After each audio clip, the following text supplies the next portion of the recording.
अस्सलाम वालेकुम everyone, this is your very own competitive coach Zainul Hasan.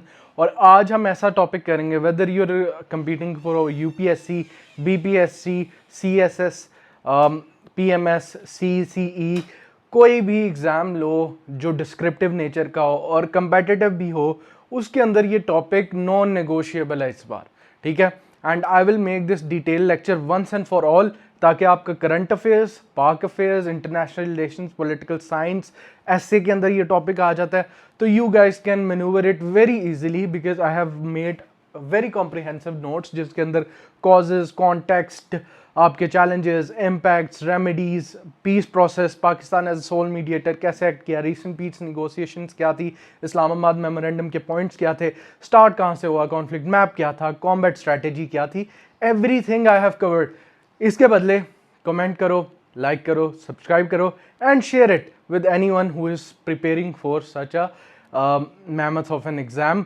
तो हम स्टार्ट करते हैं। Before Iran and US and Israel's conflict there was always proxies in the Middle east.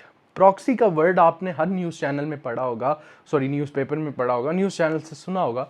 Proxies क्या होते हैं? प्रॉक्सीज किसी भी स्टेट की इनडायरेक्ट कॉन्फ्लिक्ट स्ट्रैटेजी होती है। यानी कि अगर फॉर एग्जांपल मैं हूँ और मेरा दोस्त है, हमारे दरमियान लड़ाई हो जाती है, लेकिन अब वो डायरेक्टली मेरे से लड़ना नहीं चाहता, वो किसी थर्ड पर्सन को कैपेसिटी बिल्ड करता है उसकी, और वो मेरे पे आके अटैक करता है। अब डायरेक्टली तो नहीं किया लेकिन इनडायरेक्ट अटैक किया है, तो वो बेसिकली उस बंदे की वो प्रॉक्सी हो जाती है। ऐसे ही ईरान यूजुअली एक स्टेट रहा है जिन्होंने प्रॉक्सीज का बड़ा अच्छा इस्तेमाल किया, और प्रॉक्सीज आर वेरी कॉमन, सिर्फ हम नहीं इस्तेमाल करते, तकरीबन हर जियोपॉलिटिकल ममालिक जो अपनी पावर असर्ट करना चाहता है इंटरनेशनल रिलेशंस में, वो इस्तेमाल करता है प्रॉक्सीज का, इवन पाकिस्तान भी। तो इसलिए आपने उस कॉन्टेक्स्ट से समझना शुरू करना है इसको। अच्छा, सेकेंडली हमारे पास यहाँ पर जो नोट्स हैं, मैंने आपको लिंक दिया हुआ है नीचे। You guys can also open these notes and download them, study them, ठीक है। याद रखो, ईरान, यूएस और इसराइल कॉन्फ्लिक्ट नया नहीं है, ठीक है। Iran has been at loggerheads, ऐसा लफ्ज़ जब बोलता हूँ ना, लिख लिया करो, सर्च किया करो। लॉगर्स हेड एक सिनोनिम है जिसमें आपस में टकराते हैं, आपस में एक डेड एंड में फंस जाते हैं लोग, ठीक है। तो at loggerheads with USA and Israel. Israel तो एक आर्च नेमेसिस है, उसको छोड़ दो, लेकिन यूएसए के साथ ईरान का जो बैड ब्लड है वो कहाँ से निकलता है? वो इसराइल की वजह से निकलता है। इसराइल की टेड क्रूज और लंबार्डे जो लॉबी है इसराइल की यूएस के अंदर, यूएस कांग्रेस के अंदर, दैट इज़ वेरी वाइब्रेंट, ठीक है। वो जो है वो अपने पॉलिटिकल कैंडिडेट्स लेके आते हैं and then they fulfil their needs जो उनको जियोपॉलिटिकली मिडल ईस्ट में चाहिए होता है through those candidates. And if they don't basically abide by their wishes, वो क्या करते हैं, उनको असैसिनेट करवा देते हैं। फिर वो चाहे आपके जॉन एफ कैनेडी हों या फिर attack on previous presidents of US, वो सारे फिर कहीं ना कहीं लिंक करते हैं एक ही स्टेट के साथ। तो इसके अलावा जो ईरान के साथ मसला है वो 2018-15 से शुरू हुआ यूएस का। US wanted Iran to have nuclear technology but for peaceful purposes, और ईरान भी कहता है पीसफुल पर्पसेस, लेकिन इसराइल इस बात को लेकर स्केप्टिकल है कि ईरान के पास अगर न्यूक्लियर बम आ गया तो बैलेंस ऑफ पावर रीजन का डिसरप्ट हो जाएगा। अभी तो मुंह उठा के वो अटैक्स कर सकते हैं, लेकिन जब भी किसी स्टेट के पास न्यूक्लियर वेपन आ जाता है तो एक कॉन्सेप्ट आ जाता है उसके अंदर जिसको हम कहते हैं न्यूक्लियर डेटरेंस का कॉन्सेप्ट, ठीक है। Nuclear deterrence. देखो, डेटरेंस का कॉन्सेप्ट वैसे क्या कहता है? डेटरेंस का कॉन्सेप्ट कहता है कि प्री एम्प्टिव लड़ाई रुकवाना। बहुत ही मैं लेमन जुबान में बता रहा हूं क्योंकि आप लोगों को कुछ पूछा नहीं जाएगा डिफाइन डेटरेंस ऐसा कुछ। डेटरेंस का कॉन्सेप्ट कहता है कि अगर मैं कुछ ऐसा करूं जिससे कॉन्फ्लिक्ट होने से पहले रुक जाए, ठीक है। और वो यूजुअली क्या होता है? पावर बिल्ड करना। मैं फॉर एग्जांपल, मेरा नेबर है, मैं बार बार ऐसे मेरे है नहीं हालात, लेकिन मेरा नेबर है, उसके साथ मेरी लड़ाई है। वो क्या करता है? वो जाके घर से छुरी ले आता है। अब मैं छुरी देख के मैं हैंड टू हैंड कॉम्बैट नहीं करूंगा उससे, ठीक है। अब मैं कहूँगा उसके पास पावर ज़्यादा है, ये उसने मुझे क्या किया? डिटर कर दिया।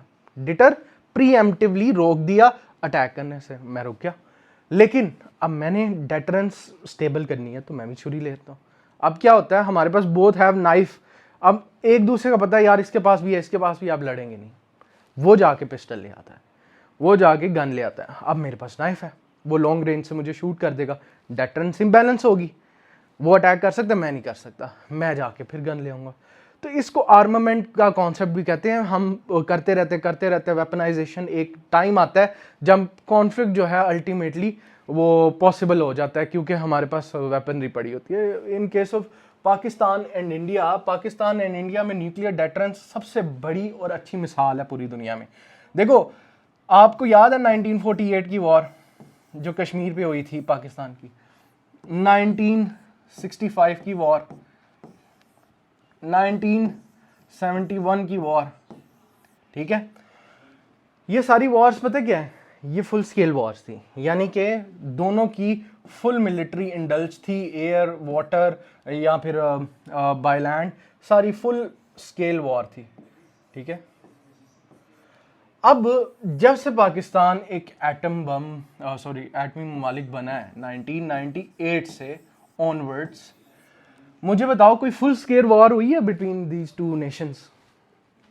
बताओ, नहीं हुई। क्यों नहीं हुई? क्या इंडिया के वो जो अखंड भारत वाले सिन जो आइडियोलॉजी है वो चेंज हो गई है? नहीं। या फिर पाकिस्तान एक बहुत ही मजबूत मुल्क बन के? नहीं। फ़र्क सिर्फ एक है, फ़र्क न्यूक्लियर बॉम्ब का आ गया था, जो पाकिस्तान ने 28 मई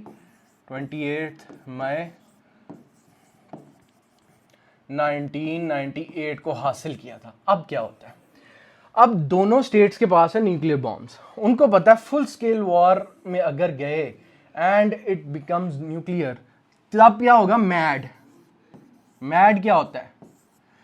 म्यूचुअली अश्योर्ड डिस्ट्रक्शन होगी, यानी उनके यहां भी तबाही, दिल्ली भी नहीं रहेगा, मुंबई भी नहीं रहेगा, रहना लाहौर और कराची भी नहीं है, ठीक है, आगरा भी नहीं रहेगा, मुल्तान भी नहीं रहेगा, तबाही होगी। इसको म्यूचुअली अश्योर्ड डिस्ट्रक्शन कहते हैं इन कॉन्सेप्ट ऑफ आईआर और पॉलिटिकल साइंसेज में।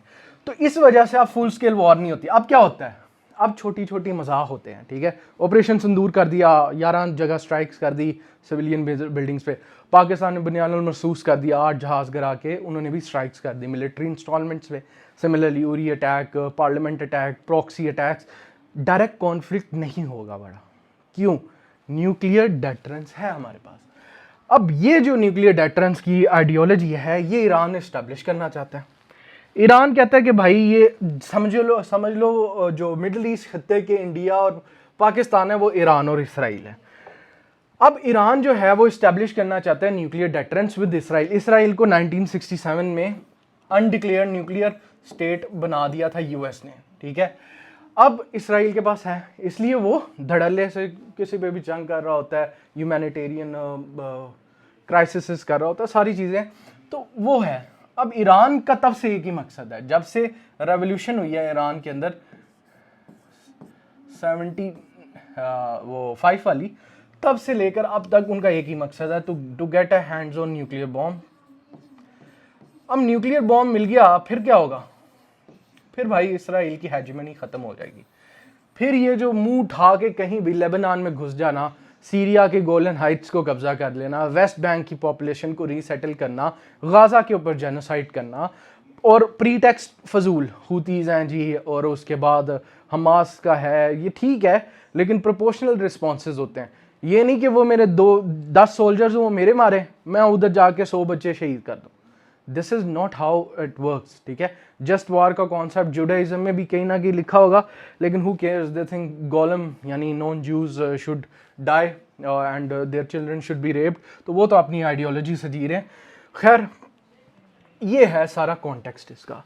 अब देखो, इसको हम बड़ी डिटेल में आज पढ़ेंगे, और शायद लेक्चर थोड़ा लंबा भी हो जाए, और मुझे 2 पार्ट्स में बनाना पड़े, मैं वो भी बनाऊंगा, लेकिन आई विल मेक श्योर कि it should be uploaded in a single lecture. अब होता क्या है, अब पूरा कॉन्टेक्चुअलाइज करना है। शुरू काम कहाँ से हुआ, यूएस कैसे इन्वॉल्व हुआ, ये इनडायरेक्ट यानी प्रॉक्सी कॉन्फ्लिक्ट से डायरेक्ट कॉन्फ्लिक्ट में कैसे आएगी ये चीज़ें, ये सारी चीज़ें हमने आज करनी है। अच्छा, सबसे पहला, United States ignited initially by October 2023 Gaza war, the conflict rapidly metastasized, drawing in the entirety of the axis of resistance including Hezbollah in Lebanon, Houthis in Yemen and various Iraqi militias. अब हुआ ये था कि usually शुरू कहाँ से काम होता है 07 अक्टूबर 2023 when Hamas attacked Israel, southern Israel अगर मैं कहूँ तो उधर। अब जब वो अटैक होता है तो तकरीबन 2000 प्लस जो इसराइलीज हैं दैट वर किल्ड, ठीक है। अब इसके बदले में अनप्रोवोक्ड तो नहीं कहूँगा, लेकिन स्टार्ट होगी बम्बार्डमेंट फ्रॉम इसराइल। अब इसराइल ने क्या किया, 85,000 plus civilians and mostly women and children were killed till board of peace की एस्टेब्लिशमेंट जो 2025 में होती है। अब ये सब सिनेरियोज में ईरान जो था ना वो खेल रहा था एक्सिस ऑफ रेजिस्टेंस के थ्रू, ठीक है। और वो हमेशा से, आज से नहीं 20-25 साल से। ईरान ने क्या किया, ईरान ने डिप्लॉय किए थे, ये देखो, ईरान ने डिप्लॉय किए थे अपने अपने प्रॉक्सीज, जो अभी मैंने समझाया कॉन्सेप्ट। जैसे कि यहाँ पर था हजबुल्ला, यहाँ से थोड़ा दूर आप जॉर्डन की साइड पे जाओगे ना, लेबनान में आपको मिल जाएगा हूतीस, ठीक है। सीरिया में भी ISKP की कई बड़ी फ्रेंचाइजेस जो हैं वो ईरान कंट्रोल करता है। सिमिलरली यहाँ पर मैंने ऑलरेडी बता दिया हमास। अब ये प्रॉक्सीज के थ्रू जो था ना, the Iranian state were basically manoeuvring all of this. अब मसला क्या होता है, जब तो वो फ्री हुए गाज़ा से और ट्रम्प का सेकेंड एडमिनिस्ट्रेशन ट्रम्प की आती है, शुरू होता है, and at the initial stages Trump ने पीस के लिए कोशिश की, ठीक है। बोर्ड ऑफ पीस बनाया गाज़ा के अंदर, पाकिस्तान का सीज फायर, वो जो थाईलैंड वाली जगह थी उधर एक international transit peace transit route IRTP निकलवाया, ये सारी चीज़ें की। अब हुआ क्या, ट्रम्प को नोबेल प्राइज़ नहीं मिला, he just went off his rockers, ठीक है। उसने कहा कि भाईजान इसराइल आता है, इसराइल कहता है ईरान भाई के पास ना 60% कैपेबिलिटी आ गई है न्यूक्लियर वेपन्स की। अब 60% का मतलब है जो यूरेनियम एनरिचमेंट होती है ना वो 60% कैपेबिलिटी पहुंच गई। अब ये पूरा एक साइंस का टॉपिक शुरू हो जाएगा कि यूरेनियम एनरिचमेंट क्या होती है, that is a long topic. बस ये समझ लो 100% हो जाए फिर आपके पास कैपेबल हो जाते हैं वॉर हेड के तौर पे कोई न्यूक्लियर वेपन बनाने के। उनके पास 60% कैपेबिलिटी पहुंच गई। अब इसराइल ये वाली स्क्रिप्ट जो है वो पिछले 25-30 साल से करी जा रहा है कि ईरान न्यूक्लियर बम बनाने लगा, कल बनाने लगा, 2 वीक्स दूर है, 3 वीक्स दूर है, ताकि वो राइल अप करे और हर बारी इसराइल इज सक्सेसफुल। यहाँ से US समहाउ एप्स्टीन फाइल भी होगी। अब एप्स्टीन फाइल्स की वजह से वो कहते हैं ना, in Rome the government use to distract their populace whenever things were bad by circuses and ravens, ठीक है। फंक्शंस करवाते थे वो बड़े बड़े, वो जो कोलोसियम भी बना हुआ है आपने रोम में देखा होगा, इटली में, तो वहाँ वॉर्स करवाते थे, ग्लैडिएटर्स लड़ते थे। तो वो भूल जाते थे कि यार हमारे यहाँ तो इतने मसले हैं, ठीक है। तो ये बड़े बड़े लेक्चर्स में आपको सुनने को मिलता है। तो यहीं पर एक डिस्ट्रैक्शन के लिए काम यूज़ किया गया, एक डिकॉय यूज़ किया गया, if I must say in a war language. वो डिकॉय क्या था कि ईरान, अब US जो पहले नहीं मान रहा था, उसने कहा इससे पहले कि we are exposed more as child predators, why not. वैसे एप्स्टीन भी मोसाड एजेंट ही था, उसने भी बेसिकली सारी ज़िंदगी उसने यही किया है, उसने इनके बारे में सबूत इकट्ठे किए हैं, एप्स्टीन फाइल्स। वरना कौन रिकॉर्डेड फॉर्म में हर चीज़ रखता है, वो इसलिए रखता था देख ही कैन ब्लैकमेल एंड वो अपना काम निकलवा सके। खैर वो US से आके कहता है बेस्ट वे है कि यार इससे पहले कि हमारा ही तख्ता पलट हो जाए, let's attack Iran, operation fury, ठीक है। ईरान पे अटैक होता है, ईरान पे वो गिराते हैं bunker buster bomb. Bunker buster Isfahan nuclear site, ऐसी 2-3 न्यूक्लियर साइट्स हैं वहाँ गिराते हैं। वो बेसिकली क्या होता है, it is kind of a rocket जो आपके ज़मीन में जाता है और ज़मीन में जाके फटता है। उसके यहाँ पर ना 200 से 300 टन की फोर्स रखी होती है उन्होंने, और वो बजाय के ऊपर फटने के वो 400-500 फीट नीचे जाके ग्राउंड में फटता है। और वो ये टेक्नोलॉजी सिर्फ आप B2 बॉम्बर्स से गिरा सकते हो क्योंकि it is very heavy. B2 bombers किसके पास है, सिर्फ यूनाइटेड स्टेट्स के पास। अच्छा अब ये तो हो गया, ये जो मैंने आपको बताया। उन्होंने ये हरकत की, जैसी हरकत की ईरान भी शुरू हो गया। ईरान ने फिर इंस्टॉलेशंस जितनी हैं उनकी बेसिस हैं थ्रू आउट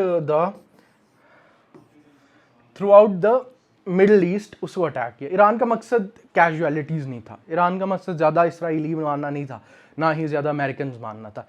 ईरान का मकसद था मिडल ईस्ट की शाहरत पे अटैक करना। वो क्या? ऑयल पाइपलाइन, रिफाइनरीज पे। क्यों? वो ज़्यादा चुभती है। आजकल आप, we all know, we live in a capital society. आजकल एक इंसान की ज़िंदगी की कीमत नहीं है, लेट्स बी रियलिस्टिक। तो अगर आप लेट्स से सऊदीया पे अटैक कर रहे हो, रियाद पे बम मार रहे हो, ठीक है, रियाद पे मारी जा रहे हो, नो वन केयर्स। अरामको की जो इंस्टॉलेशंस हैं जहाँ से ऑयल निकलता है, जहाँ से they can build thousands of Riyadh as capitals, वो चल रही हैं। तो ईरान ने क्या किया? ईरान ने मैक्सिमम कैजुअलिटीज़ डाली जहाँ जहाँ गल्फ़ के अंदर ऑयल इंफ्रास्ट्रक्चर था, क्योंकि उसी ऑयल से ये सारे गल्फ़ कंट्रीज जाती थी यूएस के पास, और उसको एज अ सिक्योरिटी प्रोटेक्टर रखती थी, और यूएस को बहुत मुनाफा हो रहा था। तो ईरान ने वहाँ वहाँ अटैक किया जहाँ जहाँ उनको दुखेगा, और वो उनके हक में काम भी किया। फिर स्ट्रेट ऑफ हॉर्मुज़ ब्लॉक कर दिया ईरान ने, ठीक है। उसकी वजह से ऑयल प्राइसेस, जो बाकी कंट्रीज भी थी, उनको भी वॉर के रिपरकशंस आने लग गए, ठीक है। तो ये सारा, ये अभी हम डिटेल में करते हैं, अभी टेंशन नहीं लेनी। मैं उनमें से नहीं हूँ जो सिर्फ स्लाइड्स दे देगा आपको, बातें करके चला जाएगा। I will explain everything in detail. लेकिन उससे पहले जो दो लोग मेरी पर्सनल मेंटोरशिप में पढ़ते हैं, उनको पता है मैं मैप के बगैर नहीं जाता आगे, ठीक है। ये तो मैप बना हुआ है, ये तो डाउनलोड से अल जज़ीरा से उठाया, यहाँ लगा दिया, ये मैप नहीं। मैप अब खुद बनाना है हमने। किस चीज़ का? पूरे मिडल ईस्ट का मैप बनाना है। वैसे मेरी मैप की वीडियो भी है, उसमें मैंने जान के नहीं बनाया था, मुझे पता है मैंने आगे बनाना था। अब मैप में आपने मेजर 3 कंट्रीज तो शो करवानी, ईरान, सऊदीया, ये इसराइल, साथ उसके लेबनान के बिल्कुल साथ सीरिया, सीरिया के साथ ये वाला इलाका जो इजिप्ट है, और जहाँ पर इजिप्शियन सूज कनाल है, और स्पेशली स्ट्रेट ऑफ हॉर्मुज़ वाला इलाका। तो ये बनाना है, ठीक है। लेट्स मेक एंड सी कि हम कहाँ। अभी मेरा खुद भी ये मैप पक्का नहीं, ईरान तक तो पक्का है, सऊदीया वगैरह को आज हम करते हैं। तो अगर नहीं आप लोगों ने कॉपी पेंसिल निकाली, कोई रजिस्टर निकाला, तो I am giving you time, कर लो। अच्छा, अब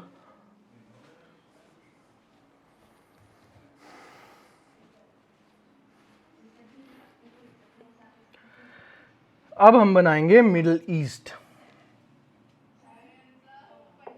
अच्छा, let me first change the settings a bit.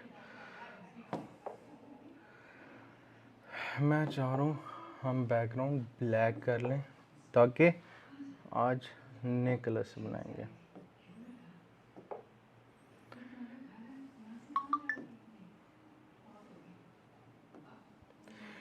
अच्छा जी, सबसे पहले let me give the heading.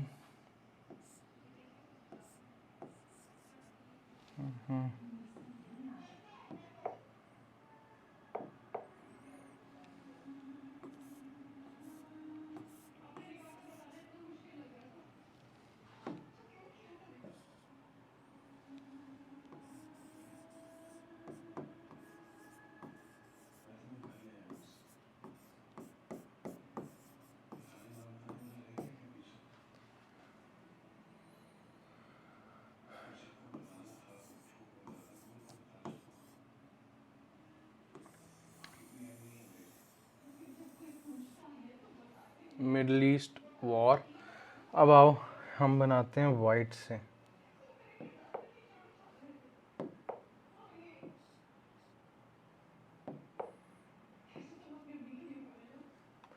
अच्छा, हम शुरू करेंगे फार इधर राइट से, ईरान से, ठीक है। तो ईरान का भी आपने, अगेन मैं जैसे पढ़ाता हूँ तो हमेशा बॉटम से स्टार्ट किया करो मैप।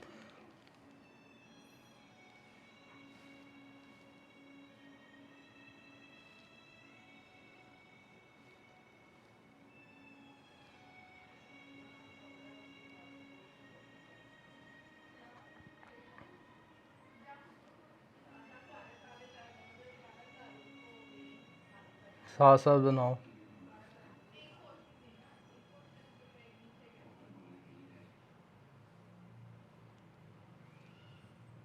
ये आर्मीनिया के साइड से थोड़ा सा नीचे आना।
अच्छा, ये हमारे पास ईरान आ गया। अब ईरान के साथ जो है आप लोगों ने अगर तो बॉर्डर शेयर करवाना है तो मैं कहूँगा पहले यहाँ से सऊदीया बना लो।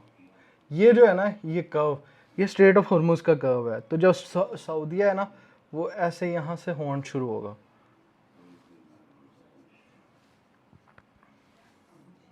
ये गल्फ ऑफ ओमान वाली साइड आ गई।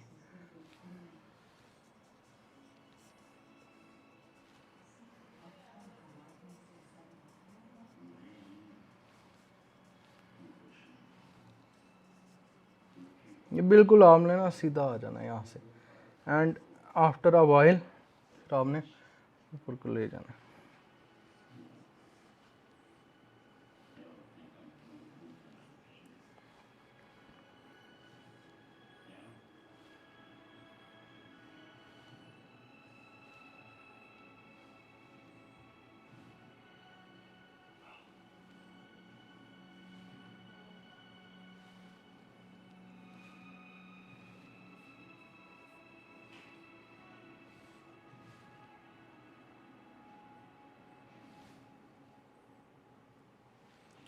यहाँ से ना हम यहाँ से आपने ये बॉर्डर तक आना है, ठीक है, क्योंकि ये जो है ये इराक आधा बनेगा, आधा सऊदीया, आधा यमन नीचे। तो यहाँ से ना आप लोग शुरू करो दोबारा। ये जितना ऊपर जा रहा है ना ये इराक वाला पार्ट आ रहा है, तो यहाँ से आपने ये यहाँ मिला देना है, ठीक है। अब यहाँ मिलाने का मकसद ये था कि बिल्कुल आप यहाँ से ना, यहाँ से आपने दोबारा बॉर्डर स्टार्ट करके इसको यूं जोड़ना है।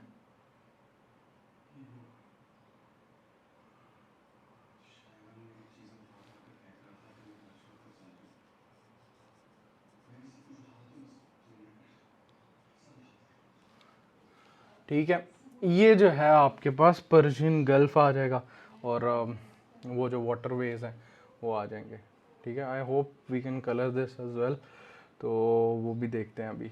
अच्छा, ये हो गया आपके पास। अब इसके यहाँ पर बिल्कुल साइड पे ना एक थोड़ा सा घटिया सा स्टेट बना लें इसराइल का। स्टेट तो नहीं हम मानते वैसे, ये सीरिया का पार्ट है, ठीक है। अब बिल्कुल यहाँ टिप से ना ये निकलेगा जॉर्डन। जॉर्डन आ गया। जॉर्डन के बिल्कुल साथ अब आप बना लें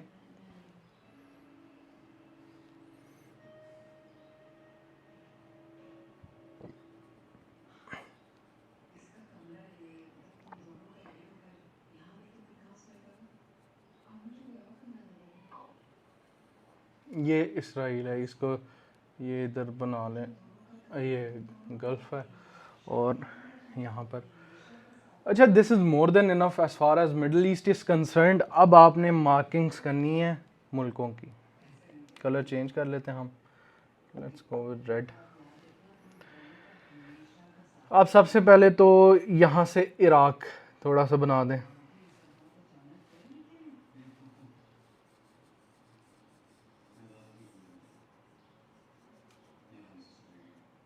ठीक है, ये इराक आ गया। फिर यहाँ से आप सबसे पहले ओमान को साइड पे कर दें। ओमान बिल्कुल स्ट्रेट ऑफ हॉर्मुज के ना यहाँ से निकलेगा and it will go towards ये, और फिर यहाँ पर यूं आ जाए, ठीक है। और ये वाली जो साइड है ये सारी हम यमन को दे देंगे,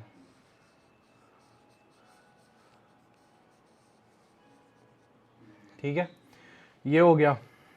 अब हमारे पास छोटे छोटे से यूनाइटेड अरब एमिरेट्स, कतर वगैरह रह गए। कतर बिल्कुल आपने यहाँ पर ये कतर, ये कतरी स्टेट आ गया। और यूएई, ये जो बाकी रह गए ना, ये वाला, ये यूएई है, ठीक है। तो ये अरेबियन कंट्रीज़, ये पर्शियन गल्फ़ है, ये स्ट्रेट ऑफ हॉर्मुज़ है, और आगे गल्फ़ ऑफ ओमान आ जाता है, और यहाँ पर रेड सी है, ठीक है। ये अभी हम आगे बना नहीं रहे क्योंकि इसकी ज़रूरत नहीं है, इतना ही काफ़ी है, इतना ही मैप की प्रैक्टिस हो जाए तो मोर देन इनफ है। अच्छा, दिस विल बी, ये पहले से हमने कर लिया, ये होगा सीरिया, ये होगा इराक, ये होगा ईरान, ठीक है, ये होगा आपको बताया था ओमान, ठीक है, ये होगा आपके पास यमन,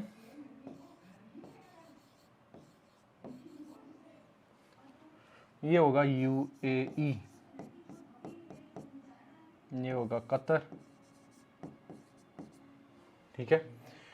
और हमारे पास क्या रह गया है, हाँ सॉरी, जॉर्डन,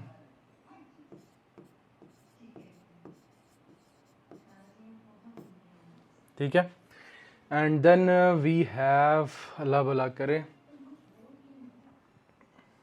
सऊदीया, ये तो बता दी कि ऐसे किंगडम ऑफ सऊदी अरेबिया, ये इसराइल, गाज़ा, और अभी मैं वाटर बॉडीज़ नहीं बना रहा, वो ब्लू से बनाएंगे हम लोग, ठीक है। अब इसको थोड़ा सा हम बंद कर देते हैं, इनक्लोज कर देते हैं, ताकि हमारा मैप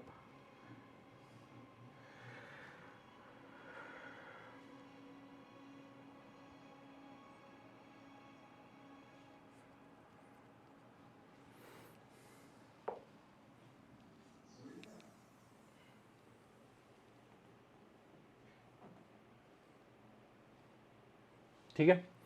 ये हमारे पास थोड़ा थोड़ा मैप आ गया। अब इसके बाद मैंने आपको बताया थोड़ी सी वाटर बॉडीज़ भी बना लो, ताकि पता चले कि आइडिया है अबाउट दैम। ये है आपके पास, जो मैं शेप में लगा देता हूँ बल्कि,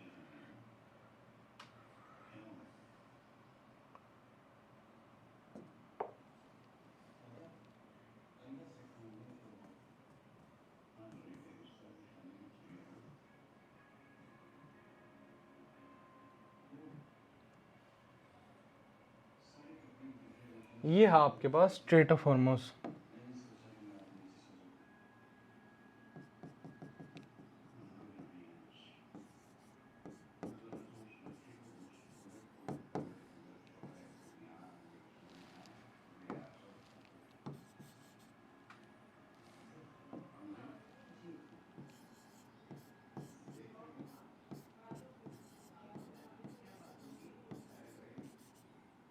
ठीक है।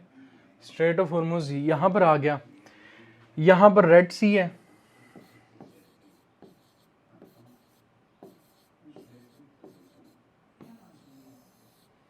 ठीक है। ये जो है आपके पास पर्शियन गल्फ है,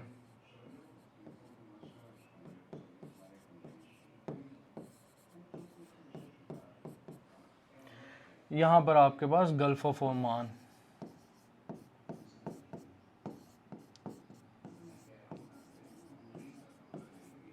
ठीक है।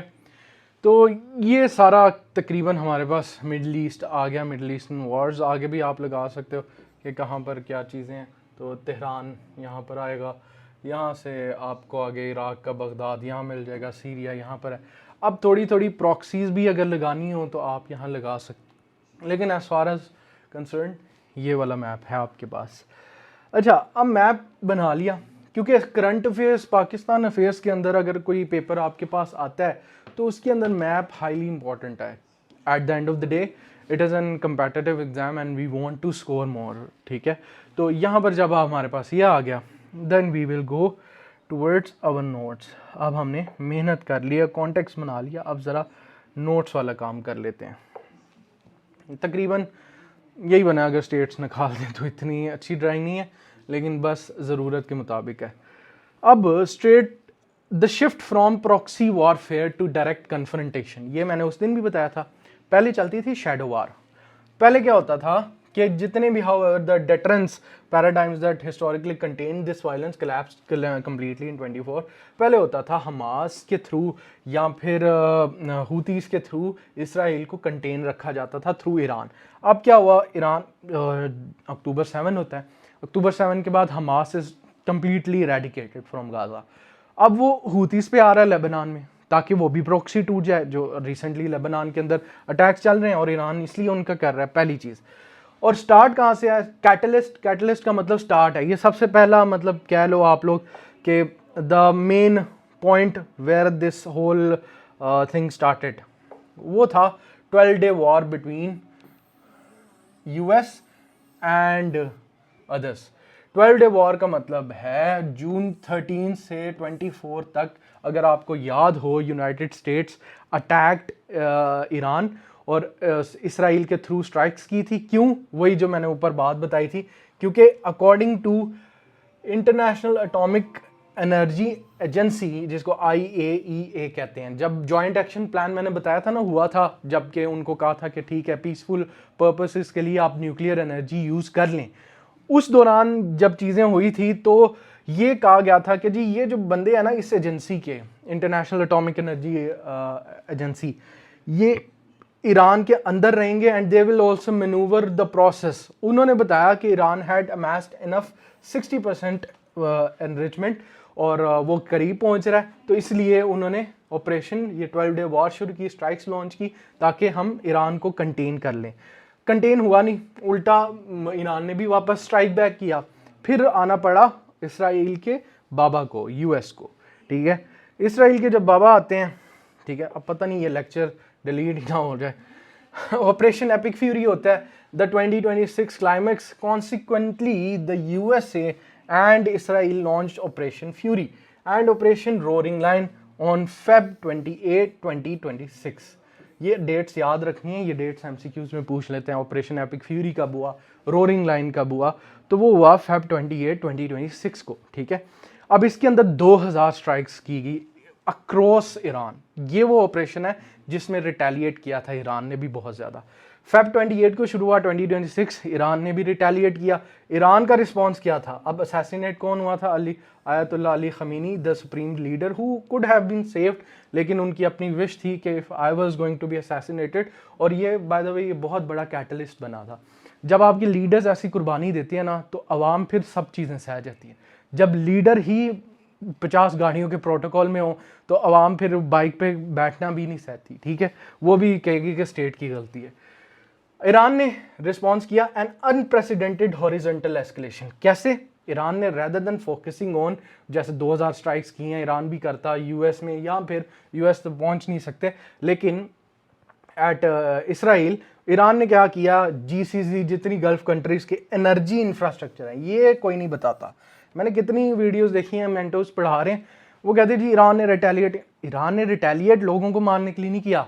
ईरान ने शारक पे अटैक किया, जैसे मैंने लेक्चर के स्टार्ट में बताया। ईरान ने कहा ये लोग मरेंगे, इनको कोई फ़र्क नहीं पड़ना। हाँ, जब एनर्जी इंफ्रास्ट्रक्चर जहाँ से ये डॉलर्स आते हैं जो पे किए जाते हैं फिर यूएस को कि वो आके यहाँ बेसिस बनाए, वो मैं अटैक करता हूँ। और दूसरा, स्ट्रेट ऑफ हॉर्मुज़ बंद कर दिया। ये ईरान का रिस्पॉन्स है ऑपरेशन एपिक फ्यूरी के बाद।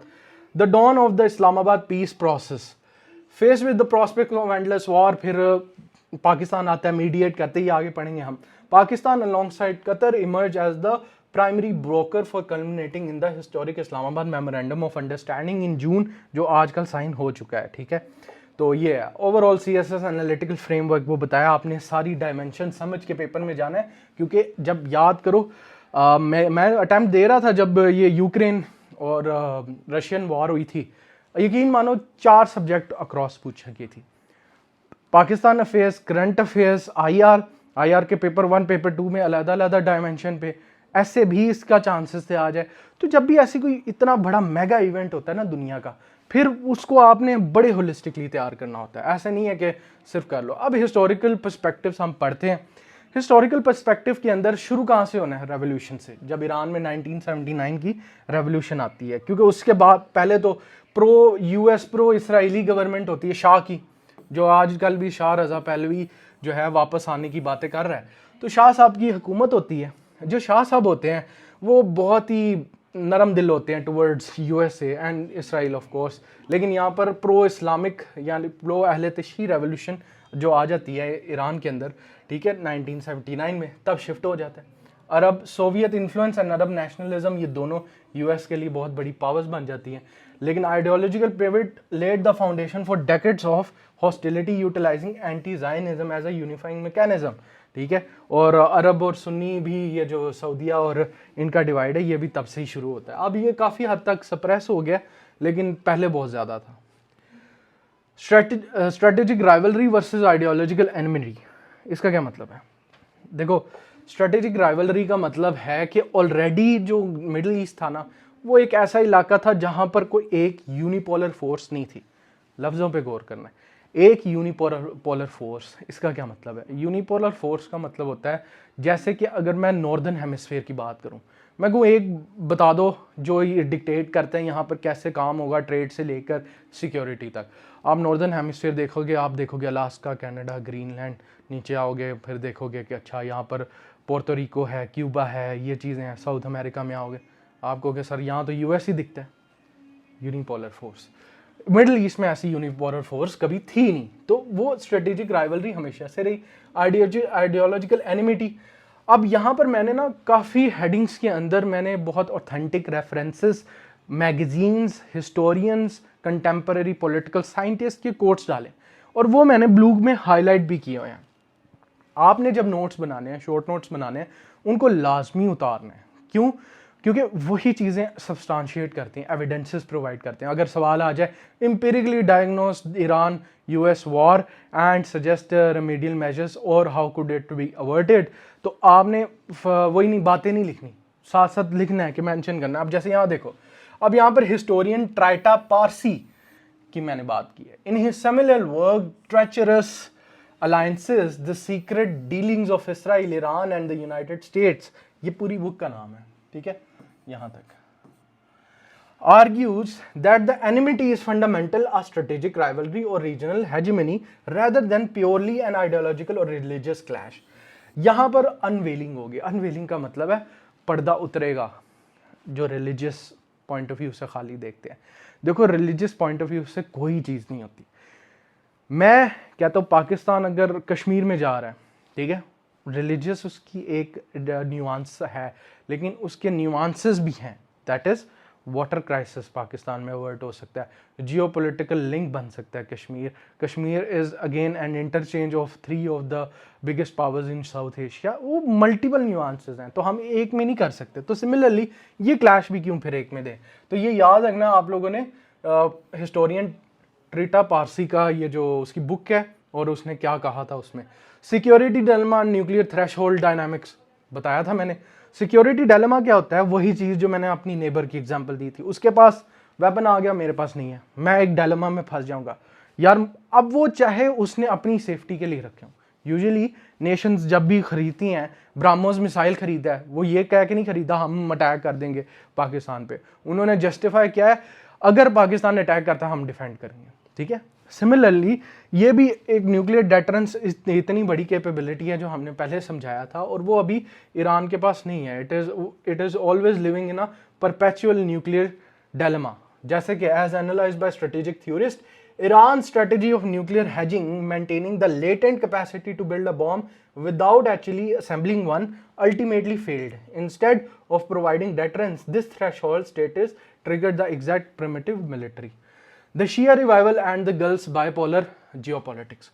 Shia revival का मतलब है, अब वो न्यूआंस की बात करते हैं जो मैं ऊपर बता रहा था। मुस्लिम्स के अंदर जो सेक्टोरियल कॉन्फ्लिक्ट है या दरारें हैं, वो उसकी scholar Vali Nasr in the Shia revival, उसकी किताब है, details how the empowerment of Shia populations across the region post 2003 fundamental altered the regional balance. यानी कि जो सऊदीज थे वो इनसिक्योर हो गए। सऊदीज ने कहा ये तो एक तो वही, जब पीस होता है ना, peace within and peace without, बाहर तो पीस होता है, अंदर हम मुस्लिम उम्मा भी बाइफरकेटेड है, शियाज अगेंस्ट सुन्नीज, वहाबीज अगेंस्ट अहले हदीस, ये हम चलता रहता है। अब उसके अंदर जियोपॉलिटिकल स्टांस में जब एक पूरी नेशन होती है अहले तशी की, and similarly they are with a nation that is so called Wahhabism में भी हैं, सुन्नीज़म में भी हैं, लेकिन ऑपोजिट टू या पोलर टू अहले तशी, फिर क्या होता है उनके अपने डायनामिक्स बदल जाते हैं, रीजनल डायनामिक्स, ठीक है। तो वही बता रहे हैं कि रीजन में भी कोई खास सिक्योरिटी पहले भी नहीं थी। The role of the Israel lobby and US foreign policy, शुरू में मैंने बोला इसराइल लॉबी इतनी स्ट्रांग है कि आप अगर पहले 1000 बिलियनियर्स देखो यूएस के, उसके अंदर से आपको मोर देन 50% इसराइली मिलेंगे। कितनी, मतलब एप्स्टीन क्या था, Epstein was a decoy of Mossad, वो एजेंट था, उसका एक काम था यार, उसके पास पैसा कहाँ से है, उसकी हिस्ट्री देखो, he was a mathematics teacher, डम सा बंदा था, उसके पास ना स्ट्रैटेजी थी, लेकिन एक दिन वो एक बहुत बड़ी हेजमोनिक कैपिटल या एसेट्स मैनेजमेंट फर्म बनाता है। वो फर्म जो है फिर आगे जाती है, उसमें बिलियंस ऑफ डॉलर्स आते हैं, आइलैंड खरीदता है, मेजर कनेक्शंस बनाता है, उनको इनवाइट करता है आइलैंड के ऊपर, वहाँ पर फिर रिकॉर्डिंग्स करता है और उनकी नाजेबा हरकतों करते वक्त और बच्चों के साथ, और वो फिर मोसाड के पास जाते हैं। मोसाड देन बेसिकली लेवरेज या फिर वो करते हैं कि यार ये हमारा काम करो वरना वी विल लीक दिस, ये हमारा काम करो वी विल लीक दिस। तो एप्स्टीन फाइल्स क्या थी, यही थी। तो ऐसा ये एक पकड़ा गया, ऐसा अभी भी कोई होगा जो निचले के खाते में यही कर रहा होगा।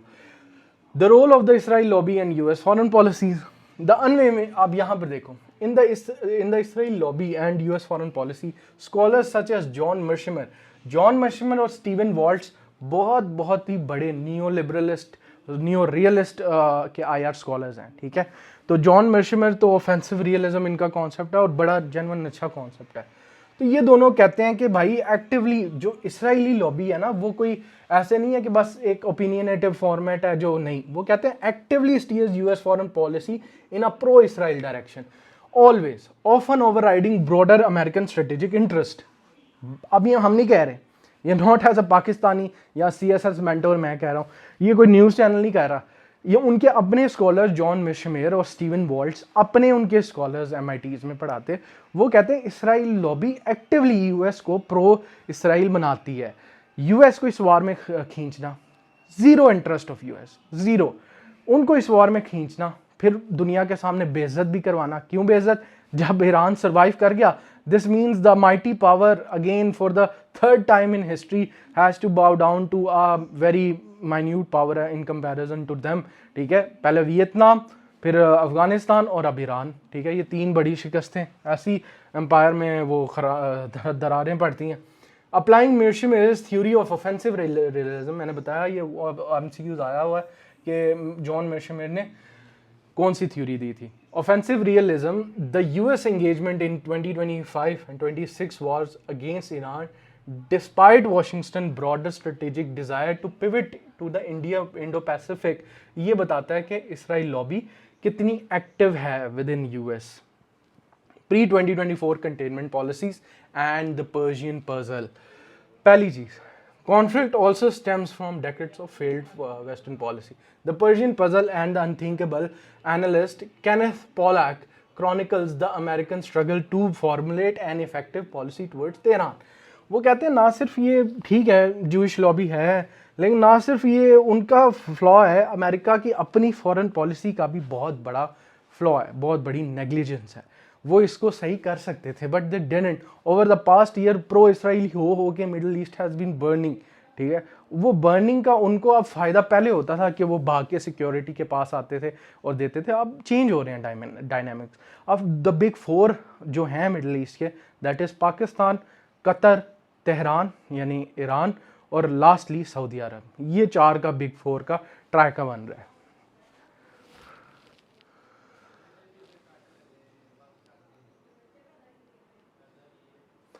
अच्छा, apologies, I was going to drink water.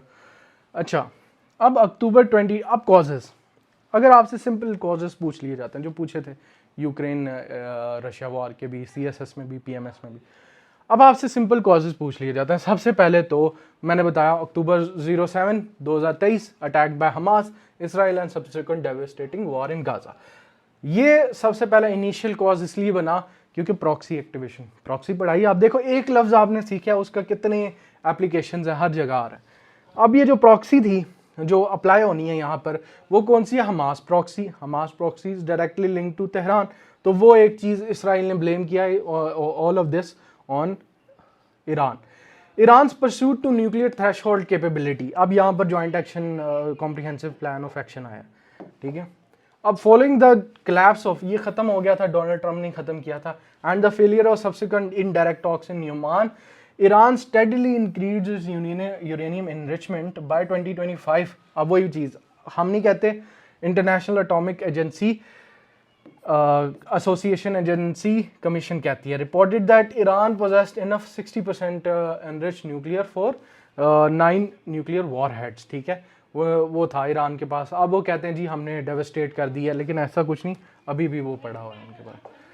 Iran's preemptive security doctrine and leadership politics, ठीक है। इसराइल कहता है, और ये शुरू से उनकी ये एक बहाना रहा है to again expand and genocide the people of Arabian nations. वो प्रीएम्प्टिव बिलीव करते हैं, वो कहते हैं इससे पहले कोई हमारे पे अटैक करे हम अगले पे कर दें। अभी वो लेबनान में क्या कर रहे हैं, हजबुल्ला ने ऐसा कोई डायरेक्ट इंटरवेंशन नहीं की, लेकिन वो they are still playing it. The breakdown of US Iran containment strategy. US Iran containment strategy क्या थी? The war was also precipitated by exhaustion of diplomatic and economic containment strategy. The snapback of UN sanctions in late 2025 by European powers, the E3 further isolated Tehran, ठीक है। अब आप जब ये देखो sanctions जो है ना, मेरे अकॉर्डिंग sanctions एक काउंटर प्रोडक्टिव टूल है। sanctions आप क्या करते हो, आप किसी पे sanction लगाते हो, आप कहते हो कि यार ये sanctions लगाई हैं, इनके लोग जो हैं इकोनॉमिकली डेवस्टेट होंगे और ये भाग के आके हमसे मुआहदा करेंगे, सैंक्शंस हटेंगी और they will live peacefully. Every way जब भी मैंने देखा है सैंक्शंस ऑपोजिट काम करती है, पता नहीं मतलब शायद मैं फिर जाहिल हूँ। ईरान में आपने सैंक्शंस लगाई, ठीक है, टू कंटेमिनेट देयर पॉलिसीज़ कि हम इनको इतना, देखो ना रियाल जो है Iranian rial 1 million to US dollar है, ठीक है, उनको इतना हमने डेवस्टेट किया। पता क्या हुआ? यूनिटी और बढ़ी, ठीक है। वो कहते हैं कि ये कौन कर रहा है? US कर रहा है, तो how can we subdue to another power. और फिर वो वही चीज़ है कि जैसे नहीं लेबलिंग थ्योरी होती है क्रिमिनोलॉजी में और सोशियोलॉजी में, कि आप किसी को जब लेबल कर देते हो ना कि ये इंसान तो बदमाश है, ये इंसान तो बदतमीज़ है, फिर वो उस बिहेवियर के साथ कंफर्म करने लगता है। ईरान के साथ ये हुआ। रशिया पे सैंक्शंस लगाई, रशिया ने अटैक बढ़ा थी, ठीक है। सिमिलरली सैंक्शंस पाकिस्तान पे, प्रेसलर अमेंडमेंट जब ये आई थी, प्रेसलर्स और ग्लैंड अमेंडमेंट आई थी 1998 से पहले, ठीक है, तो पाकिस्तान को और प्रेशराइज किया गया, पाकिस्तान ने एटम धमाका। तो सैंक्शंस जो है ना ये उल्टा काम करती हैं हमेशा। ये पर्सनल ओपिनियन है, लेकिन वैसे सैंक्शंस को माना जाता है ये बहुत बड़ा कंटेनमेंट स्ट्रैटेजिक टूल हैं, ये चीज़ें हैं। तो snapback of UN sanctions in late 2025 European power, और उनको मसला करवा दिया ईरान को, और ईरान और पक्का हो गया उल्टा। Escalations of asymmetric and hybrid warfare. Asymmetric warfare क्या होती है? देखो, एक होती है सिमेट्री वारफेयर। सिमेट्री वारफेयर का मतलब होता है, एग्जाम्पल है, मेरा वजन है 90, मेरे ओपोनेंट का वजन है 90, हमारी जो पावर स्केल है ना, ये मास है, वो सेम है। तो अब जब हमारा जोड़ बनेगा ना, तो वो उसको कहेंगे सिमेट्री वारफेयर, यानी कि कैपेबिलिटीज दोनों की सेम है। जब मेरा वजन है 90, मैं एक 60 किलो के इंसान के साथ लड़ रहा हूँ, ये एसिमेट्रिकल है, ठीक है। इसके अंदर पावर बैलेंस की सिमेट्री नहीं है। यहाँ पर क्या होता है, ये कॉज में है, एस्केलेशन होती है एसिमेट्रिक वारफेयर में और हाइब्रिड वारफेयर में। The escalating tit for tat covert actions such as Israel's assassination of Iranian nuclear scientist. Hamas leader, आपको पता इस्माइल हनिया इन तेहरान, उसको भी मारा था हजबुल्ला लीडर हसन नसरुल्ला, वो डायरेक्ट स्ट्राइक्स कर रहे थे। Created an unstable escalation ladder. Once the threshold of direct strikes was created, the psychological barrier to all-out war were vanished. Domestic political crisis as drivers of foreign aggression. अब Iran अंदर से भी खोखला हो चुका था, यही मैं बता रहा था। कैसे? The Iranian economy collapsed further in late 2025 with rial plunging to 1.7 million per dollar. और ये जो होता है, देखो ये इससे फ़र्क ये पड़ता है कि आपके पास ना you either are willing to die for your cause, you don't want to live any more. जब इकोनॉमिकली आप इतने रिप्रेस हो जाते हैं ना, तब वॉर और ये फुल स्केल डेटरेंस ये सब करना आसान होता है for the regime in question as well, ठीक है। तो अब क्या होता है, faced with an internal legitimacy crisis, the Iranian leadership transitioning under the ageing Ayatollah Ali Khomeini adopted a more aggressive external portion of unifying nationalist sentiments, ठीक है। तो यहाँ पर ये हो गया, ये आपके 6 अदद कॉजेज हैं।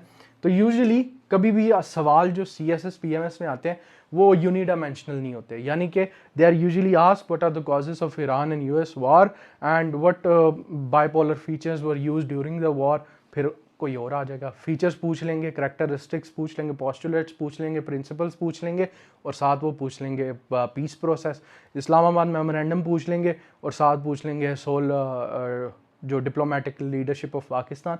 तो यूजुअली आपने जितने सवाल पिछले 4 साल में देखे होंगे वो एक ड्यूल न्यूआंसेस के साथ पूछे जाते हैं। कभी भी ऐसा नहीं आएगा कि डायरेक्टली कॉजेज स्टेट कर दो। तो कॉजेज अगर आप 10 लेके जा रहे हो पेपर के अंदर और बाकी न्यूआंसेस पे 0 नॉलेज है, that is not a smart strategy to go for. अब हम पढ़ेंगे फीचर्स। फीचर्स मैंने मल्टीपल टाइम्स कहा, फीचर्स जो हैं वो अल्टीमेटली सिर्फ एक चीज़ में नहीं यूज़ होते।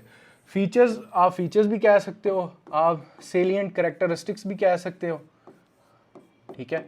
आप इनको पोस्टुलेट्स भी कह सकते हो, ठीक है।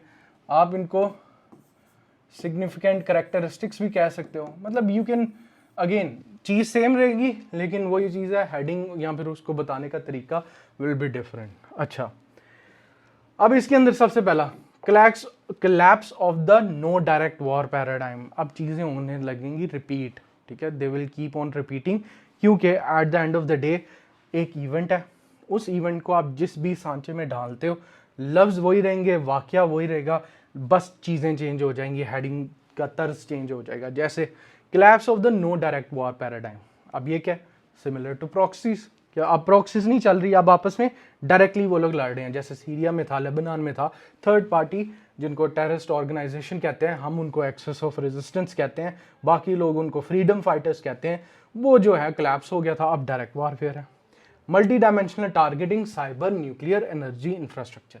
अब ये पहली बार है दुनिया में कि अब पहले क्या होता था, पहले आप इंफ्रास्ट्रक्चर, ईरान, अब मैं बात करता हूँ पाकिस्तान और इंडिया की वॉर की, ऑपरेशन बुनियानुल मरसूस और ऑपरेशन सिंदूर की, उसमें क्या होता था, आप इंडिया ने अटैक किया, इंडिया ने सो कॉल्ड टेररिस्ट इंस्टीट्यूशंस पे अटैक किया, पाकिस्तान ने उनकी मिलिट्री इक्विपमेंट पे अटैक किया, उन्होंने हमारे नूर खान एयरबेस पे किया, हमने अमृतसर एयरबेस पे कर, समझ रहे हो।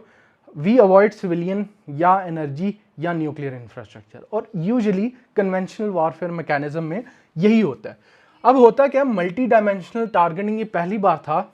ईरान प्लेड वेरी स्मार्ट, यहाँ पर उन्होंने अटैक किया उनकी न्यूक्लियर साइट्स पे।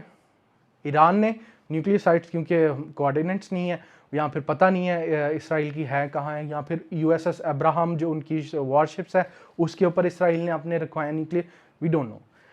ईरान ने क्या किया, ईरान ने कहा ये जो गल्फ है ना, ये इनका बहुत ही साथी बनता है, ठीक है। दे गिव 200, जब ट्रम्प नया आया था, $1.8 ट्रिलियन का कतर ने किया था वेपनरी का, 200 बिलियन का सऊदीया ने किया था। ये जो इनको पैसे देते हैं कहाँ से आते हैं, Saudis are not tech giants, they don't have वो जिसको कहते नहीं सिलिकॉन वैलीज जैसे कैलिफोर्निया में है, उनके पास ये नहीं है, उनके पास oil, and oil goes through Aramco, Aramco की रिफाइनरीज हैं, कतर में भी CNG के प्लांट्स हैं। ऐसे करके ईरान ने कहा अच्छा इनकी जो ये शारग है ना डॉलर साइट्स, इनको तबाह करो, वो ज़्यादा दुखेंगे, और वो फ़ायदे में प्ले भी किया। ईरान टारगेटेड देयर साइट्स, जैसे मैंने यहाँ पर बताया। अब हैविली ये यहाँ पर नाम भी लिखे हैं जो मैंने आप लोगों को पहले भी बताया था। उन्होंने क्या किया, ईरान की nuclear facilities Natanz, Fordow, Isfahan में अटैक किया, ठीक है। On the other hand Iran retaliated attacking the energy sector of UAE, सऊदीया एंड कतर एज वेल, ठीक है। और ये सबसे बड़े US के डिफेंस पार्टनर्स थे जिन पे उन्होंने अटैक किया, क्योंकि ये चुभेगा। Horizontal escalation across Persian Gulf, horizontal escalation वही कि आपस में नेशंस जो हैं पर्शियन गल्फ की वो अटैक कर रही थी। A crucial tactical feature of Iran's war strategy was horizontal escalation. उसमें क्या हुआ, ईरान ने कन्वेंशनल मिलिट्री के अगेंस्ट सुपीरियर यूएस और Israeli forces, but to make war impossible to contain geographically, उसमें फिर ज़्यादा से ज़्यादा नेशंस आके जुड़ती रही. The end of the conflict Iran had embroiled 14 nations, ठीक है, तकरीबन 14 नेशंस को इस कॉन्फ्लिक्ट में खींच लिया था. इस वॉर के अंदर आ गई थी वो 14 की 14 नेशन. स्ट्रेटेजिक डायमेंशंस क्या थी इसकी, ये थोड़ा सा उसका कह लो ओवरव्यू है टेबुलर फॉर्म में. Scope confined to Levant, Syria, Yemen. पहले ये 2000 प्रॉक्सी थी जब एस्केलेशन हुई 14 नेशंस अंदर रगड़ेगी, ठीक है. प्राइमरी टारगेट्स क्या थे, पहले होता था मिलिट्री आउटपोस्ट, बॉर्डर रीजन्स, जैसे मैंने बुनियानुल मरसूस की एग्जांपल दी. अब क्या प्राइमरी टारगेट्स हो गए, global shipping lanes, regional airports, energy hubs, सारी जगह. इकोनॉमिक इम्पैक्ट, पहले लोकलाइज्ड डिस्ट्रप्शन थी, लेकिन due to the closure of Strait of Hormuz the destruction is through the whole globe, inflation of energy products. Objective plausible deniability, slow attrition, maximise global pain to force US Israel ceasefire, जो कि हुआ भी. Islamabad memorandum is a perfect example of this. The strategic shift of the axis of resistance. Axis of resistance मैंने बताया था आप लोगों को, हिजबुल्ला, हमास और हूतीस को कहते हैं, ठीक है. अच्छा, अब हिजबुल्ला जो सीरिया वाली साइड पे था वो भी ख़त्म कर दिया, assassination of Hasan Nasrallah. Houthis थे, उनको चौक कर दिया रेड सी के अंदर. और हमास की जो डिस्ट्रक्शन है that is on a full scale table. Case study the 12-day war operations and thought development. अब 12-day वॉर ऑपरेशंस की बात ये है कि ये वैसे मैंने साथ साथ समझाया है, ये कोई अलग से डिफरेंट नहीं है कि किस किस नेशन ने क्या क्या कैपेबिलिटीज़ यूज़ की हैं इस वॉर को जीतने के लिए, या बेसिकली डिसरप्ट करने के लिए. अच्छा, द 12-day वॉर थी ना, is exemplify intensity of the conflict. अब यहाँ पर Iran retaliated with over 550 ballistic missile, 1000 suicide bombs जिनको शाहिद ड्रोन कहते हैं. दैट कॉस्ट रियली लेस, लेकिन डैमेज उसका बहुत होता है, ठीक है. शाहिद, शहीद नहीं कहेंगे इसको, शाहिद कहते हैं, ठीक है. ई है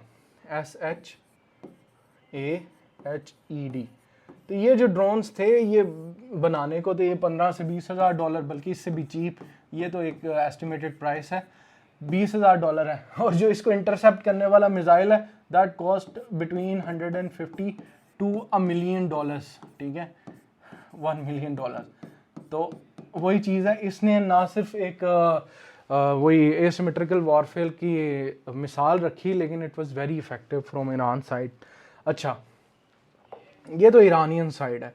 फिर अगर मैं बात करूँ ईरान रिटेलिएटेड, अच्छा ये हो गया. US intelligence asserted that American thought terminal high altitude air defence SM-3 systems accounted for nearly 70% of all interceptors used to defend Israel. क्या टेक्नोलॉजी किसकी है और डिफेंड किसको किया जा रहा है? खैर, वी ऑल नो व्हाई. अच्छा, map and visual representation of the conflict theatres. अब यहाँ पर जो है ना, ये थोड़ा सा नीचे चला गया, तो ये वही मैप है जो हमने बनाया. इसमें आपको दिखना ये चाहिए कि ये जो जितने जितने यहाँ पर ना, आप सोचो कि इतनी बड़ी वॉर 2-3 माह चली, हर रोज़ ही धमाके, 550+ बैलिस्टिक मिसाइल्स, यहाँ 4 किल्ड, यहाँ 4 killed, 4 killed, 3 killed, 1 killed, 0 killed, 2 killed, 0 killed, ठीक है, और 72 किल्ड, 12 किल्ड. अब ये इंसान सोचे कि यार ये क्या चक्कर है, इतना कम नुकसान क्यों हुआ है? क्योंकि भाई मकसद अगेन मारना नहीं था, मकसद था एनर्जी इंफ्रास्ट्रक्चर को डैमेज पहुंचाना, विच दे डिड. अब यहाँ पर लिखा हुआ है, ये एक बार पढ़ लेना कि इसराइल कौन सी स्ट्राइक्स कर रहा था. इसराइल ने तेल अवीव और हनफिया से स्ट्राइक की, और मैक्सिमम जो है arrow and David sling system से वो मिसाइल फेंकता. ईरान प्राइमरी टारगेट जो ईरान में था वो तेहरान, इस्फहान, नतंज और फोर्डो से किया. 2000 से ज़्यादा स्ट्राइक्स अलोन रिपोर्ट की गई. Lebanon, northern front, southern Lebanon subjected to Israel ground invasion, जो अभी भी जारी है, जिसको रोकने की वजह से मेमोरेंडम ऑफ करवाया गया. Persian gulf, straight of Hormuz और इकोनॉमिक फ्रंट, ये भी आपको 3 मिल जाएंगे. Impacts of the war, disruption of the straight of Hormuz and global energy markets. अब यहाँ पर आएगा इम्पैक्ट्स भी पूछे जाते हैं पेपर में कि बताओ कि हुआ क्या, ठीक है, इससे दुनिया को क्या इम्पैक्ट पड़ा है, उनको क्या इम्पैक्ट पड़ा है, ह्यूमैनिटेरियन इम्पैक्ट क्या था, ये सारी चीज़ें आपने बतानी है. Disruption of the straight of Hormuz, जब स्ट्रेट ऑफ हॉर्मुज बंद होता है या खुलता है, और सबसे बड़ा जो वेपन साबित हुआ है वो स्ट्रेट ऑफ हॉर्मुज साबित हुआ है। अच्छा, हर किसी के पास होता भी है, वो यूज़ भी नहीं इतनी अच्छी तरह कर सकते। ईरान एम्प्लॉयड 3 pronged स्ट्रैटेजी, ये यहाँ लिखी नहीं लेकिन वैसे just for your general knowledge, Iran ने क्या किया, एक तो उनके बैलिस्टिक मिसाइल की साइट्स जो हैं वो पहाड़ों के अंदर हैं, it is difficult to target, पता भी नहीं चलता कहाँ से सीलोज बनाए उन्होंने मिसाइल के, वो टारगेट कर सकते हैं। दूसरी चीज़, उनकी जो ईरानियन रेवोल्यूशनरी गार्ड नेवी है ना, वो छोटी छोटी शिप्स में कर रही होती है पेट्रोल स्ट्रेट ऑफ हॉर्मुज को, वहाँ जो भी निकल रहा होता है उसको कोऑर्डिनेट्स बताती है एंड मिसाइल गोज देयर। तीसरी चीज़, उन्होंने वहाँ पर माइंस बिछाई हैं, ठीक है, जो सी माइन होती है ना, वो आप देखा करो, वो इतना सा बॉल होता है, वो पानी के नीचे जाता है, पानी के नीचे उसके ऊपर सेंसर्स लगे होते हैं, वो वहाँ पर जब भी उसके ऊपर से कुछ जाता है ना एंड द वेव्स इरप्ट, वो सेंसर्स होते हैं वो आके ऊपर फट जाता है, तो वो सी माइंस का यूज़ किया गया। तो मतलब उन्होंने बहुत अच्छे तरह से इसको वेपनाइज किया हुआ था, और इसकी वजह से यूएस ने ये नहीं सोचा था कि ईरान इतनी अच्छी से कर लेगा कि वहाँ बैठे बैठे स्ट्रेट ऑफ हॉर्मुज बंद हो रहा है और उनके यहाँ कनेटिकट में पेट्रोल प्राइसेस बढ़ रहे हैं, ठीक है। तो यहाँ पर weaponising global energy supply chains prior to the conflict, approximately 20% of world's oil supply transited this 24 mile wide choke point, वो जो मैंने दिखाया भी है, ठीक है। तो एक तो ये हो गया। दूसरा, economic shock and global inflationary pressure. अब ये जो था ना, वो तो बंद किया, उसका इम्पैक्ट क्या आया, उसका सबसे पहला इम्पैक्ट आया ना सिर्फ पाकिस्तान में, जैसे fuel prices were their highest, ना सिर्फ पाकिस्तान में बल्कि पूरी दुनिया के अंदर। To mitigate this, Saudi Arabia's East West pipeline ran at maximum capacity 7 MBD to the Red Sea, and the UAE fully utilized its Habshan Fujairah pipeline. Through these alternatives could not fully offset the loss of the Strait of Hormuz. Usually उन्होंने pipelines भी बिछाई हैं through the desert कि अगर ऐसा कभी हो कि सी पोर्ट्स बंद हो जाए, लेकिन वो अगेन इतनी बड़ी ये सप्लाई चेन को नहीं मैनेज कर सकती। Humanitarian crisis, casualties and mass displacement. अब ये जब भी इम्पैक्ट की बात करते हैं वही आप देख सकते हो, इंडिविजुअल लेवल पे, ह्यूमैनिटेरियन लेवल पे, इंटरनेशनल लेवल पे, ग्लोबल लेवल, रीजनल लेवल, और इकोनॉमिकली, पॉलिटिकली, यही इम्पैक्ट्स होते हैं किसी भी चीज़ के, किसी भी वाक़े के। ह्यूमैनिटेरियन क्राइसिस और कैजुअलिटीज़ एंड मास डिप्लेसमेंट। अच्छा, मास डिप्लेसमेंट, हज़बुल्लाह के इंफ्रास्ट्रक्चर जो तबाह किया इसराइल ने लेबनान में, वो 3 से 4 हज़ार डेथ्स हो चुकी हैं, बिल्डिंग्स गिरा रहे हैं। कौन सी बिल्डिंग्स? वो भी रेजिडेंशियल बिल्डिंग, ठीक है। अब Hezbollah and Iran force northern communities to go away, ये हम सबको पता है। ह्यूमैनिटेरियन तो आप खुद से भी लिख सकते हो, स्टैट्स बस इधर से ले लेना। Economic devastation and regional infrastructure damage. Economic devastation से मुराद है कि जितनी भी वहाँ पर इकोनॉमिक इंस्टॉलेशंस थी, जैसे मैंने बताया एनर्जी और ये सब, उनको बहुत बड़ा नुकसान हुआ है जो अब रिपेयर में है। Transformation of Middle east and balance of power, यहाँ पर मैंने आपको बताया अब जो मिडल ईस्टर्न डायमेंशन है ना, अब वो भागते नहीं हैं। अब कोई भी स्टेट जो है वो भागता नहीं है, जाके यूएस की गोद में बैठेंगे, यही हमें सिक्योरिटी प्रोवाइड करेंगे, क्योंकि USA as a security provider of Middle East has failed miserably, ठीक है। अब कौन है द रीजनल 4 पावर्स? सबसे पहले ईरान, अल्हम्दुलिल्लाह, अपॉलॉजीज।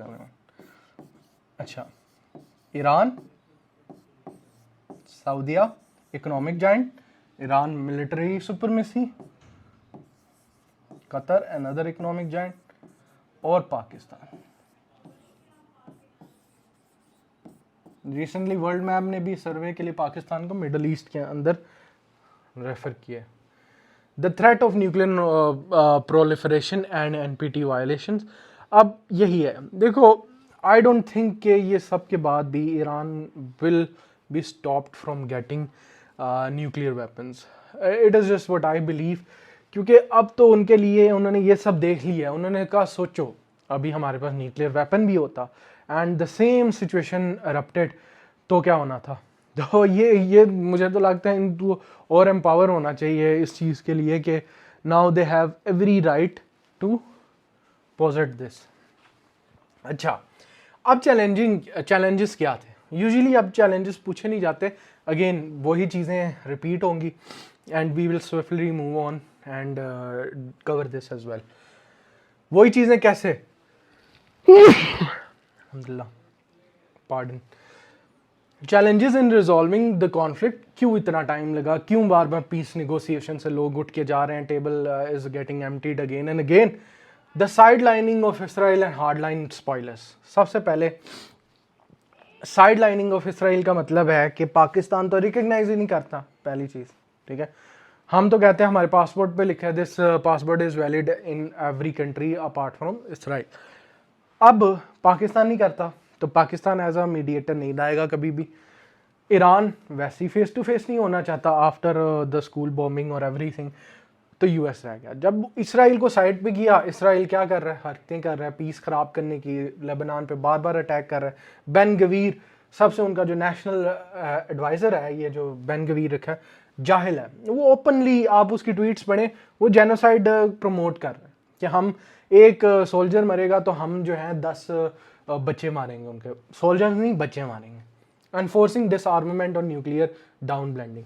अब डिसआर्मामेंट का मतलब ये है कि अगली बार, अब तो ईरान ने 550 के करीब बैलिस्टिक मिसाइल गिराए हैं, अब उनको कैसे कन्विंस करें कि यार अब ज़रा कम प्रोलिफरेट करना, यानी बनाना कम आप लोग, क्योंकि वो तो और पक्के हो गए कि यार इसके बाद तो हमें और चौकस होकर बनाने चाहिए।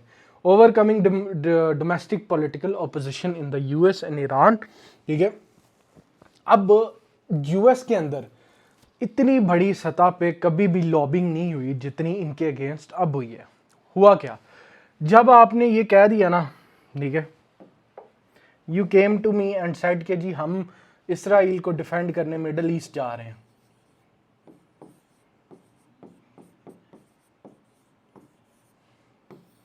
ठीक है, इसराइल को डिफेंड करने मिडल ईस्ट जा रहे हैं, तो उन्होंने पूछा कि अच्छा what is in it for us. ये यूएस की बात कर रहा हूँ, यूएसए ने, यूएसए की आवाम ने, पॉपुलेशन ने, उन्होंने पूछा what is in it for us. उन्होंने कहा भाई इसराइल लाए, आपने बचाना नहीं है इसराइल को। तो उन्होंने कहा नहीं, हमें तो भैया बताओ नेशनल इंटरेस्ट हमारा क्या है उसमें। उनके पास जवाब नहीं था। पहली बार यूएस कांग्रेस में वोट होता है ईरान वॉर को लेके, और वो वोट मैक्सिमम लोग टू एंड वॉर का करते हैं, ठीक है, because it was a war that was USA fighting on the behest of Iran, ठीक है। तो यहाँ पर ये है। अब ये YouTube पे लेक्चर यूजुअली शॉर्ट इसलिए होता है ये, वरना अगर मैं वैसे समझाऊं तो ये शायद 3 घंटे का लेक्चर बने। YouTube पे शॉर्ट इसलिए होता है क्योंकि बैक एंड फोर्थ नहीं होती। यहाँ पर लोगों के कितने सवाल होते होंगे, पूछते हैं, डिस्कशंस होती हैं, उनके कॉन्सेप्ट्स क्लियर होते हैं। एक हेल्दी डिबेट के इन्वायरमेंट में ये टॉपिक करो तो बहुत आगे जाता है। Disentangling the Lebanese front from the Gulf ceasefire, ठीक है। अब यहाँ पर मैंने बहुत ज़्यादा कोटेशंस ऐड की हैं, ट्रम्प की, जेडी वैंस की। अच्छा दूसरी बात एक याद आगे मुझे करते हैं, आपको जो ये पार्टी होल्डर्स है ना, ये पता होने चाहिए। अब यूएसए की तरफ से कौन कौन है, डोनाल्ड ट्रंप, ये तो आपको पता ही होगा, डोनाल्ड ट्रंप प्रेसिडेंट। फिर आपके पास है जेडी वैंस। जेडी वैंस कौन है, वाइस प्रेसिडेंट, वीपी, ठीक है। फिर आपके पास आ जाता है मार्को रूबिन,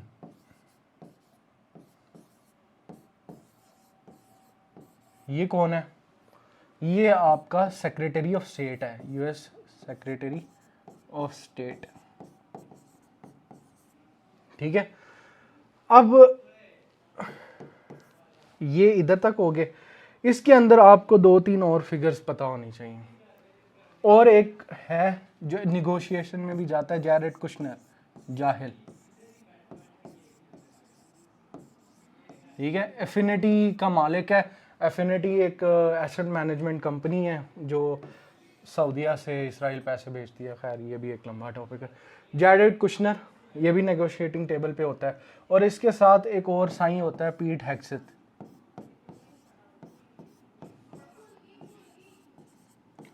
पीट हेग्सेथ इज एन इस्लामोफोब, और यही यूएस का सेक्रेटरी ऑफ वॉर भी है, सेक्रेटरी ऑफ वॉर। ये है जी यूएस पूरी की पूरी, मतलब जो इस जंग से रिलेटेड लोग हैं। ये याद इसलिए होना चाहिए, जब आप आंसर लिखते हो इन्हीं लोगों का इस्तेमाल करते हो। अब इसके अंदर मैं और बताता हूँ आपको। अब बात कर लेते हैं इसराइल। इसराइल से दो लोग ही हैं, एक नेतन्याहू बीबी और नेतन्याहू के अलावा जो है बेन गवीर, उनका security adviser, national security adviser Ben Gvir. बस अब आ जाओ दूसरा ईरान की तरफ। ये स्टेक होल्डर्स बंदे नहीं याद करोगे तो फिर क्या। अच्छा, अब जो हमारे पास इस ईरान वाली साइड है वो मुश्तबा अली ख़मीनी सुप्रीम लीडर, ठीक है, मुश्तबा अली ख़मीनी, ये हैं जी सुप्रीम लीडर, ठीक है। एसपी लिख देता हूँ मैं, सुप्रीम लीडर एसएल, ठीक है। फिर हमारे पास है मसूद पज़ेश्किन,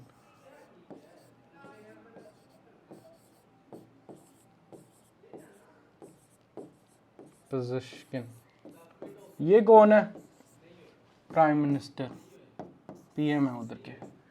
और अरगची उनका जो फॉरेन मिनिस्टर है, एफएम। अच्छा, ये आप लोगों को लाजमी याद होने चाहिए जब अपना पेपर आंसर लिखते हो ना। यही लोग हैं जिनके बारे में डिस्कशन करनी है, ताकि अगले को पता हो यार इस बंदे ने रट्टा नहीं मारा, इसको पता है कि कौन कौन किस साइड पे है, क्या है। अच्छा, ये बताने का ज़रूरत इसलिए थी कि यहाँ देखो कोटेशन लिखी है, as US vice president JD Vance noted progress required managing the Lebanon ceasefire issue. और कल भी वो जहाँ से उठने लगे थे टेबल से, वो भी उन्होंने यही बोला था कि भाईजान हमें चाहिए। अब यहाँ पर ईरान का फ़ायदा, ensuring the viability of $3 billion reconstruction fund. तबाही आपने की है, अब पीस करना चाहते हो तो पे तो करना पड़ेगा ना, ऐसे थोड़ी है। तो ये जो 300 article 6 memorandum Islamabad MOU mandates the creation of $3 billion fund for the reconstruction of Iran.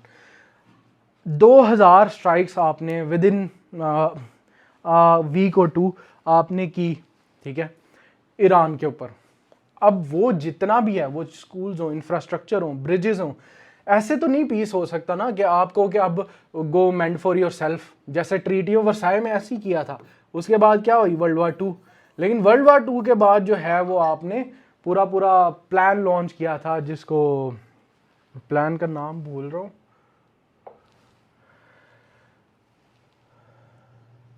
मैं आगे जैसे याद आता है मैं बताता हूँ। Article 6 of Islamabad the MOU mandates, अभी इस्लामाबाद जो मेमोरेंडम है उसका भी हम पढ़ते हैं आर्टिकल।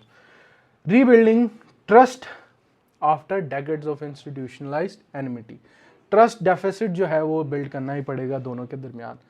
अब सब्सिक्वेंट पीस प्रोसेस शुरू हो गया। इसके अंदर से ये तो सिंपल सी लाइन है, ये करना है ज़रूरी। Islamabad memorandum of understanding between the United nation, अब हुआ कब है, डेट सबसे पहले याद आ गया, ये देखो सबसे पहले date, America and Islamic Republic signed on June 14, 2026। ये आपने डेट नहीं भूलनी, जून 14, 2026। ये लाजमी तौर पे आएगा MCQs के तौर पे आपके पेपर में। वो MPT में भी आ सकता है, वो CSS करंट अफेयर्स आ सकता है, IR political science, you name it, it is very important. अब जो हमारा मेन है, Iranian president Masoud Pezeshkian in Tehran on June 17 को ये 14 पॉइंट फ्रेमवर्क साइन करते हैं। अब इसके मेजर आर्टिकल्स कर लो, बाकी सारे सेम है जो हम ऊपर पढ़ते हैं। आर्टिकल 1 और 3 क्या कहते हैं, immediate and permanent termination of all military for 60 day negotiation window for a final deal, ये समझ आ गया। आर्टिकल 4 और 5 क्या कहते हैं, US to end naval blockade within 30 days, Iran to demine allow toll free passage through Strait of Hormuz. वो demine का मतलब है, मैंने बताया ना, नेवल माइंस बछाई हुई है ईरान ने पूरे स्ट्रेट ऑफ हॉर्मुज को वेपनाइज करने के लिए, वो ख़त्म करो। आर्टिकल 6 क्या कहता है, creation of a definitive mutual agreement plan of 300 billion for the reconstruction, ये आर्टिकल 6 कहता है, इंपॉर्टेंट है ये वाला, ठीक है। आर्टिकल 6 कहता है। आर्टिकल 7 और 10, immediate issuance of US Treasury waivers Iranian oil exports जितनी भी सैंक्शन है उठाओ हमारे पे से, ठीक है। Article 7 and 8। Article 8 finally, Iran reaffirms it will not procure nuclear weapons, agreed to down-blend stockpiled enriched material and site of IAEA supervision। ये है जी आपका पूरा इस्लामाबाद मेमोरेंडम, जो मेन पॉइंट्स हैं। आपने ये एक बार याद कर लेने अच्छे से नोट्स बना के। यही वो रिकंस्ट्रक्शन फंड आ जाएगा, न्यूक्लियर कंस्ट्रेंट्स एंड पार्ट 2 और फाइनल डील आ जाएगा, US political shift, president Donald Trump, जिसमें यूएस पॉलिटिकल शिफ्ट हुई थी, लेकिन फिर अब वो धमकाने लग गया ईरानियंस को। देखो, Trump famously warned, we are going to bomb the hell out of them if they violate the agreement. ये सुबह, आई गेस सुबह की ट्वीट है, ठीक है, ये उनको बता रहा है। लेकिन नेतन्याहू को कह रहा है Bibi has to be more responsible with respect to Lebanon, too many people are being killed, ठीक है। तो ये पॉलिसी शिफ्ट है कि अब वो इसराइल को, जो कभी नहीं कहता गाजा में इतने बच्चे मर गए, कभी नहीं उनको कंडेम किया या कुछ कहा, अब वो कह रहे हैं फाइनली। अच्छा, यहाँ पर timeline and the binding force, according to article 14 of the final deal must be endorsed by United Nation secretary council resolution. जब भी फाइनल डील होगी तो वो सिर्फ आप लोग नहीं करोगे, वो यूनाइटेड नेशन सिक्योरिटी काउंसिल से भी अप्रूव होगी। इसका क्या मतलब है? वो डील वायलेट नहीं हो सकती। क्यों? क्योंकि उसको यूएन ने एंडोर्स करती है। अगर वो सिर्फ एक बायलैटरल या ट्रायलैटरल डील रहेगी ना, उसमें मसला ये कोई भी स्टेट मुकर सकता है और फिर यूएन भी कुछ नहीं कर सकती। तो इस वजह से रोल ऑफ, अच्छा, ये Pakistan role as a mediator, मेरी आप लोग जाओ प्रोफाइल पे, वहाँ पर इसका पूरा लेक्चर मिलेगा। यहाँ तो सिर्फ एक ऑनरेबल मेंशन दिया हुआ है मैंने इस साइट को। तो this is it for today's topic. इससे ज़्यादा रेमेडियल मेजर्स हैं, ये एक बार पढ़ लेना। आते नहीं हैं क्योंकि रेमेडीज़ हो चुकी हैं। रेमेडीज़ तब भी आनी थी जब ये ऑनगोइंग कॉन्फ्लिक्ट था, अब रेमेडियल मेजर्स हो चुके हैं सारे के सारे, क्योंकि again Islamabad memorandum of association sign हो चुका है। अच्छा, this is it for today's videos guys. अगर आपको कोई और लेक्चर चाहिए तो मेक श्योर कमेंट किया करो, डू मोर के साथ नहीं, कमेंट किया करो आप कि what do you guys want, क्या प्रॉब्लम आ रही है, क्या इश्यूज फेस कर रहे हो, एंड उसके अकॉर्डिंगली इंशाल्लाह I will make content and make other videos. तो सब्सक्राइब करो, लाइक करो, शेयर करो, and it was great giving lecture to you guys. अल्लाह आपको कामयाब करे, and I will see you guys in the next video इंशाल्लाह।